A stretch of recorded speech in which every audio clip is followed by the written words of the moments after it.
This story pulls inspiration from the famous Reddit story about black-eyed children. Listeners are advised to not listen to this story at night. I first saw them on a rainy Thursday night. Two kids standing motionless at the end of my driveway, illuminated only by the flickering porch light. I almost didn't notice them through the downpour, but some wrongness in the air, made me look twice. They didn't move when I called out. Just stood there in their thin, outdated clothes, drenched to the bone but unfazed. I should have closed the door right then. "We need to use your telephone," one of them said. The voice was flat, no inflection, like someone reading a line from a script in a language they just learned. I leaned in slightly, and that's when I saw their eyes. Not black pupils, not dark irises, just black.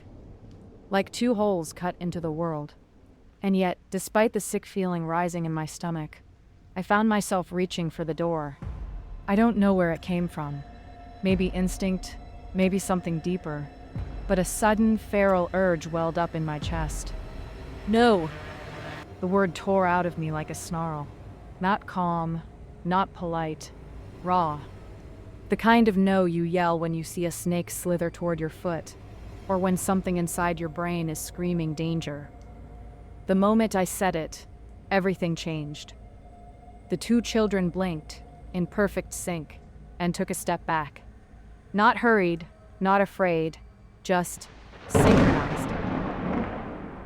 Then they turned and walked into the dark, their silhouettes melting into the storm like ink dropped in water. By the time I blinked again, they were gone. I slammed the door, locked it, bolted it, sat on the floor for a long time, breathing like I'd run a mile. I didn't sleep that night, but eventually, I had to. That's when the dream started. It always begins the same. I'm in my house, but something's off. The walls breathe. The air pulses. Then a knock. Always the same rhythm. 3 slow knocks. I look out the window. They're there, watching. Only in the dreams, I don't say no. I open the door. They walk in. They never speak after that. They just stand inside the threshold, their black eyes glistening, wider than humanly possible. And in the dream, I realize it's not 2 kids. It's one thing wearing 2 bodies. I wake up gasping, drenched in sweat, and with the taste of soil in my mouth. The days passed, and I tried to go back to normal. I went to work, made dinner, watered the plants, smiled at neighbors I didn't really like. On the surface, I was myself again. But underneath, I was not okay. I kept thinking about those eyes. Flat, bottomless, like the world ended just past their skin. I saw them in the corner of every mirror, in every window I passed at night.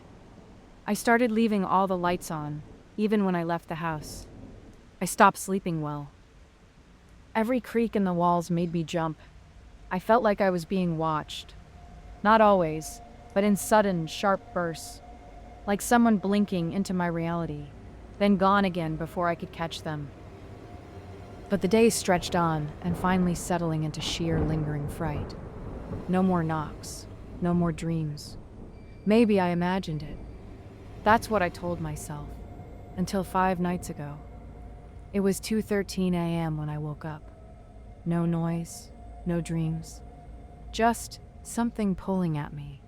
I went downstairs, not really knowing why. And that's when I heard it. 3 slow knocks.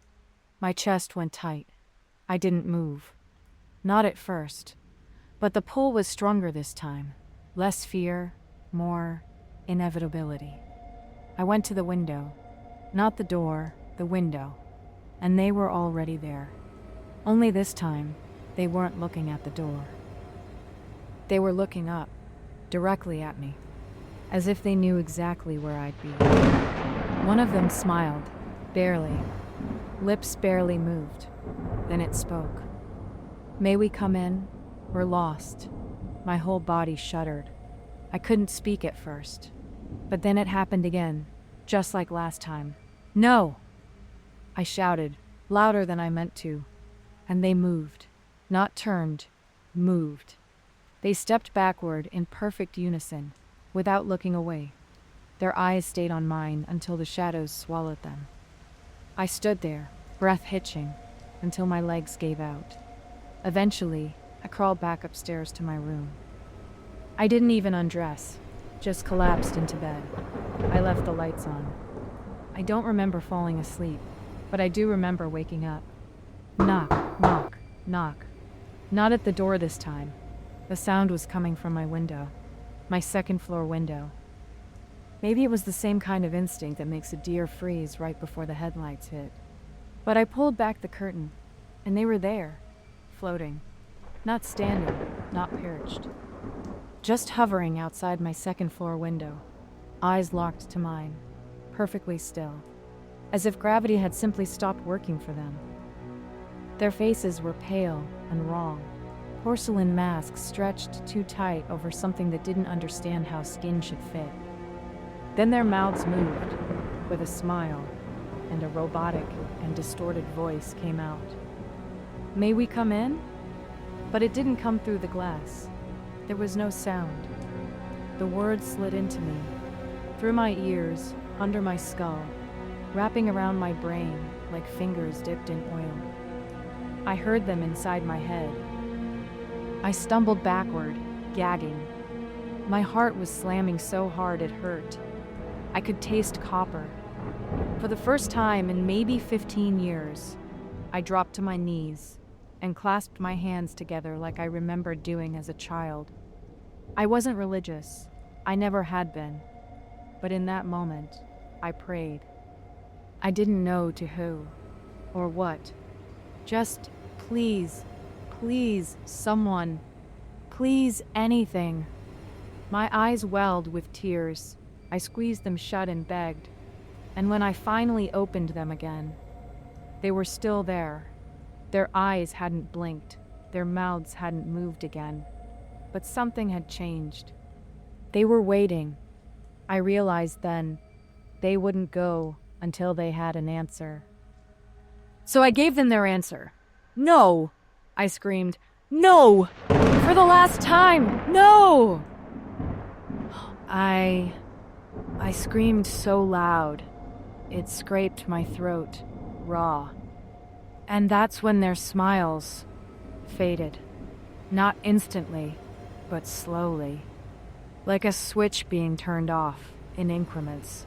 As if smiling had been part of their disguise, and now they didn't need it anymore. They began to drift backward, swallowed inch by inch into the dark, until the glass reflected only me again. Shaking, sweating, a pale version of myself I barely recognized. That was 3 nights ago.